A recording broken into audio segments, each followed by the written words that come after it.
Hey guys, and welcome to Petrol Ped, and welcome to Harwoods Jaguar Chichester. Today is a very, very special day because behind me is the hotly anticipated Jaguar E-Pace, and I'm going to do a really interesting video because I have two E-Paces to drive today. I have the diesel variant and I have the petrol variant. So we're going to have a look round these cars. They're slightly different specs, but obviously very different engine to drive. So let's get behind the wheel of the E-Pace. I'm really, really excited for this one.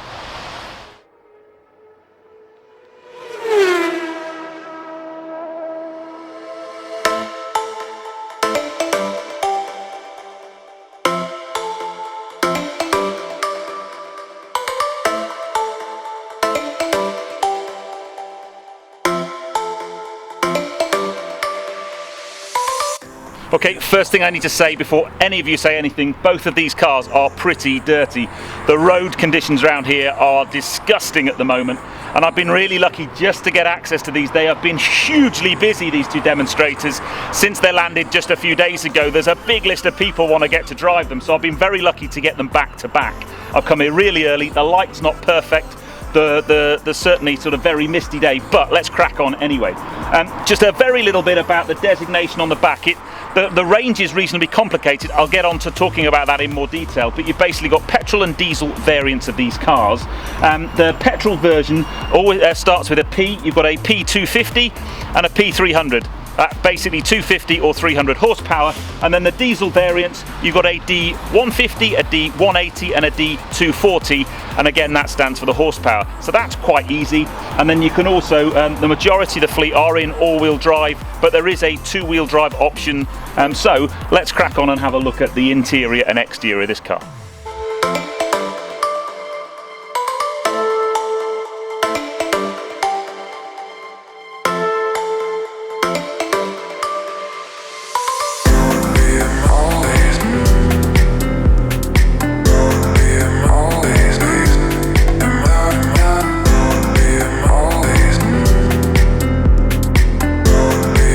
Now, the really interesting thing about the construction of the E-Pace is that to save money, Jaguar have made this car out of steel, whereas its big brother, the F-Pace, is made out of aluminium. Now, that results in this car weighing 1.9 tons, which is actually more than an F-Pace.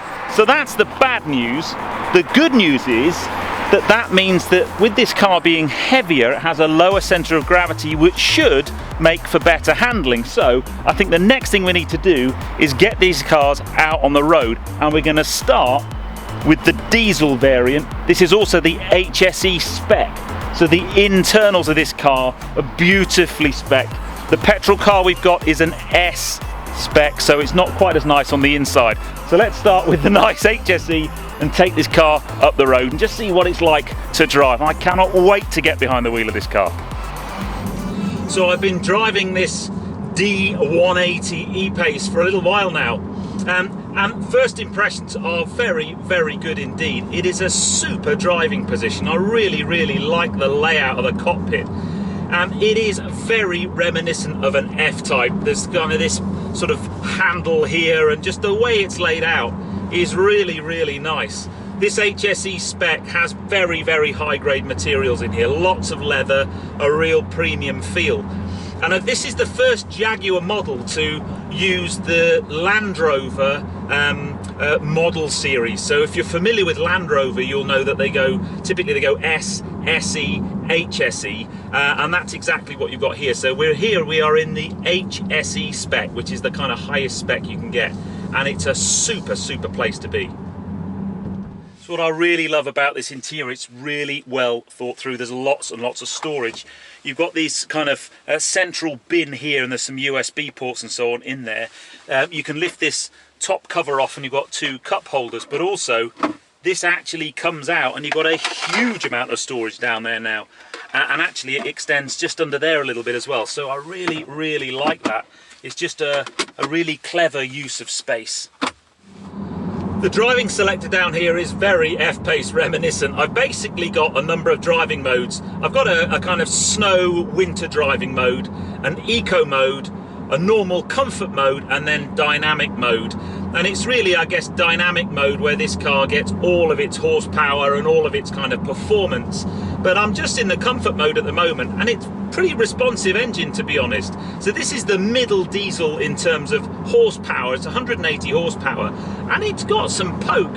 Talking to the guys at Harwoods, the 180 diesels are really popular variant to choose in other Jaguar models, so that may well reflect in this one.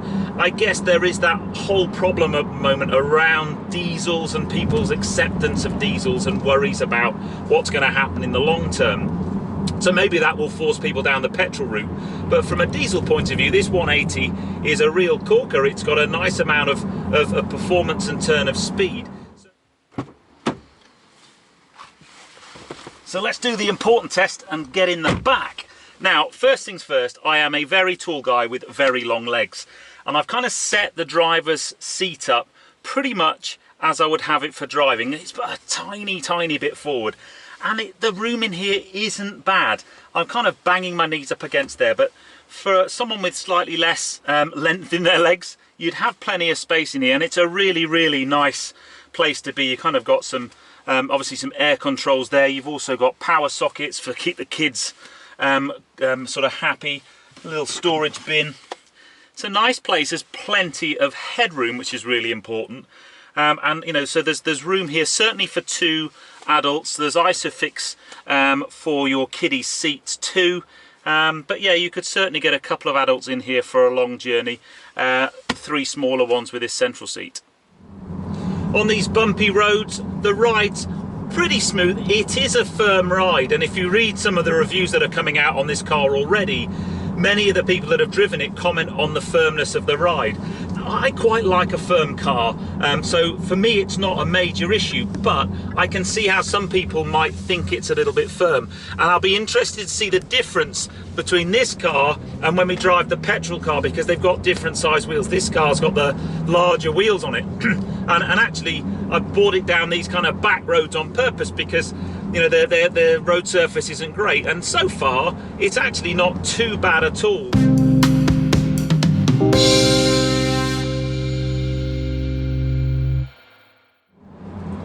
I've got a really nice feeling in the steering.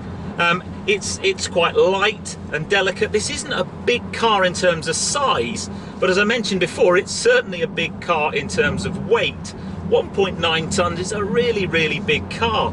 Now the downside of that clearly is you're going to need a lot of engine to pull that kind of mass along. But it does mean that the centre of gravity is a bit lower, and that gives you certainly a little bit more assistance through the corners. It also means potentially that the front wheels are going to dig into the tarmac just that little bit more.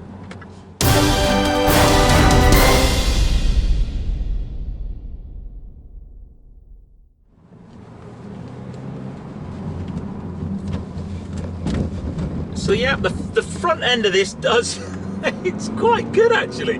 The road surface today is appalling. It's wet and greasy and covered in mud, and yet actually it's got a really nice, confidence-inspiring feeling to the whole handling and front end. You get a tiny bit of understeer on the really tight corners if you take too much speed into the corner or you put some power on too early, but come on people, that happens in most cars. But I have to say, it really has a nice kind of sporty, nimble feeling about it. I like this car already. It's yeah, it's a real corker. But it can't all be good news. There's got to be some bad news. I really like the dash layout and I really like the center console, but I need to just have a bit of a chat about the kind of whole sat-nav MMI thing. It's the same as you'll find in most JLR cars, and on the whole it's not bad. However, I have a major grumble. So when I reviewed the Velar earlier on in the year, and I mentioned in my video that it didn't support Apple CarPlay and Android Auto, people just went nuts. And guess what, people? It doesn't yet support Apple CarPlay and Android Auto. Come on, JLR, that is not rocket science. How many cars now have it? It is coming in the next model refresh apparently, but it's a brand new car. It should have it. It's not old technology, and when you drive a car that has it, it's such a useful feature. So big grumble number one, no Apple CarPlay.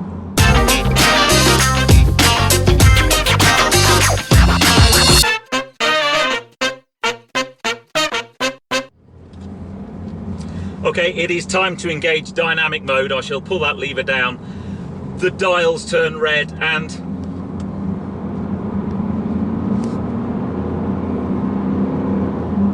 it's not going to set the world on fire in terms of turn of pace. If you wanted that, I guess you'd need to go for the more brake horsepower variant. If you want a sporty, punchy car, I can see this car would certainly do it through the corners. If you wanted that straight line performance, you'd probably need to go for a different engine choice than the one I've got in this particular car. A spacey cabin is matched with class-leading boot space.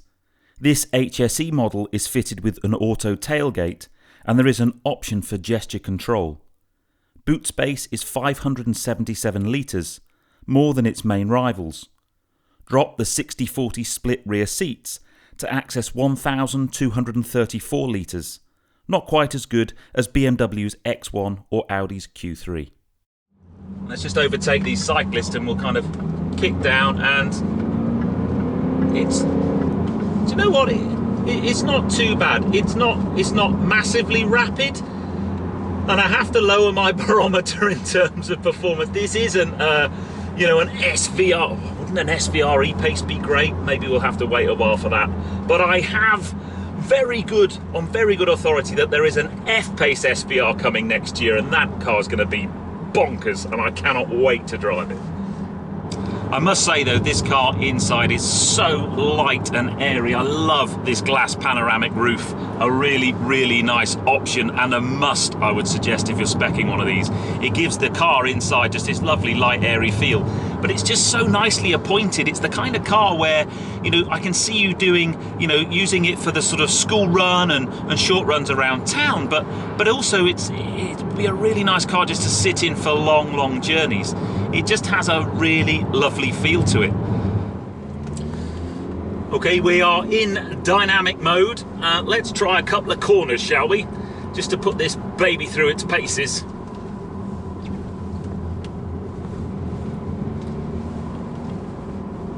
Oh, yeah. Oh, it likes corners, this car. It really does. It's so nimble. I can kind of see this whole weight, lower centre of gravity argument now. And it does, when you get it through a corner and you just kind of push on that little bit, it starts to show its colours. It puts a big smile on your face. It's a cracking little car to drive, this. Well, I fancy a change of scenery. I want to go from diesel to petrol. So, 3, 2, 1. Ha! So here we are in the petrol e-Pace. Now this is a P250, so 250 horsepower, petrol engine. There are a couple of other things that are very different about this car. You may notice it's a bit darker in here. This particular car doesn't have that beautiful glass panoramic roof. And this car is the S spec, so it's the most basic spec, and it kind of does feel like that in here. It's not nearly as plush and as full of lovely materials as the other car, but under the running gear and so on, it's exactly the same. But the interesting thing is this now has a petrol engine with 250 horsepower, so it should be a little bit more urgent when I push the right hand pedal.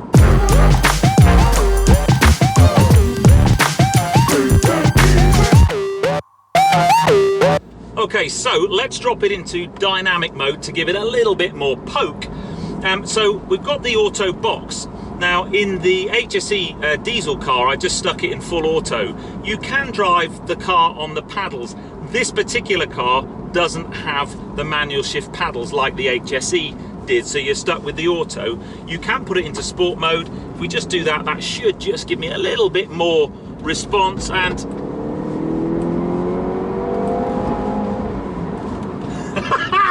that's the punch you want. That's that that little bit more oomph that the diesel lacked this morning. And with it being a petrol car, it sounds wicked as well. Let's just have a quick see.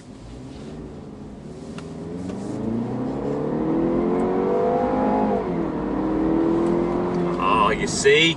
Now that actually has a really nice sporty, punchy feel. This is the bit that diesel was lacking for me. And this, don't forget, is the slower of the two petrol cars. This is only 250 brake.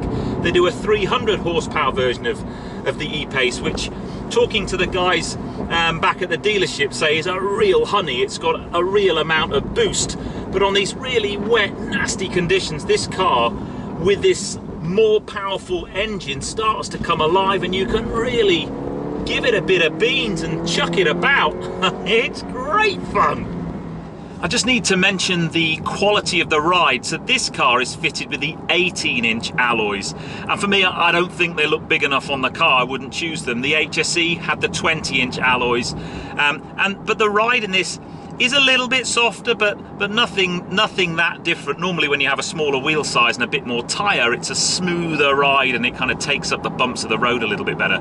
But I didn't find the 20-inch wheels that different really, so I'd definitely opt for the bigger wheels. This spec's not for me though. The other thing with the lower spec car is you don't get the TFT screen. You get, if you like, traditional analog dashboard, and it's nice, don't get me wrong, and it's clear, and I'm sure it does the job, but it just doesn't have that premium look and feel of the HSE. However, I've got to say, that little engine is much more like it. This car now, to me, starts to make much more sense. It's a pretty car from the outside. I think the looks are superb, and if you compare it with its rivals, I actually think the Jaguar have pulled a masterstroke off here. I think it's by far and away the cutest, most elegant looking kind of crossover SUV. I really do think it looks the business, and with this petrol engine, 250 brake, it starts to have that sporty feel and drive that the kind of looks make you think it has. So what are my final impressions of this little Jaguar E-Pace? Well, I have to say I am hugely impressed with it. I think it's a cracking little package, and if I was buying one myself, I'd certainly go for the highest spec I could. The HSE I drove before this one just had that special premium feel, and this S-Spec, I'm afraid, doesn't quite have it for me. The interior, it's still nice, but it's just not as special. However, the petrol engine in this car makes up for it. I would, again, the diesel one, that was the 180 brake. You'd probably want the 240, the diesel engine with the most power. This little petrol 250, I think they're probably going to sell a lot of these. It's, you know, there's obviously all the worries about diesel cars at the moment, but, you know, the diesel unit was super smooth and had a really nice amount of power and probably much better fuel economy, you know, in living with it. But I'd probably end up going for the petrol, and, you know, I'd love to drive the P300 because I reckon that would be an absolute corker. Well, that brings me to the end of this video. I hope you've enjoyed it. I hope you've enjoyed having the kind of comparison between the two cars. A huge thanks to Harwoods Jaguar Chichester just for letting me have access to both cars. As I said, they are highly in demand at the moment. We had some challenges filming this video today, but it's great to get that comparison. You know, these are both demonstrators you can drive, so if you want to have a drive, and I would recommend that you do. It's a really lovely car to drive this. Give them a call, and I'm sure they'd be more than delighted to help you arrange a test drive. But anyway, I'm on my way back to the dealership now, but I hope you've enjoyed the video. If you have done so, give me a thumbs up. Comments below are always welcome, and if you haven't done so already, please subscribe to Petroped for plenty more content to come, and I'll see you on the next film, guys. But you take care. Drive safe.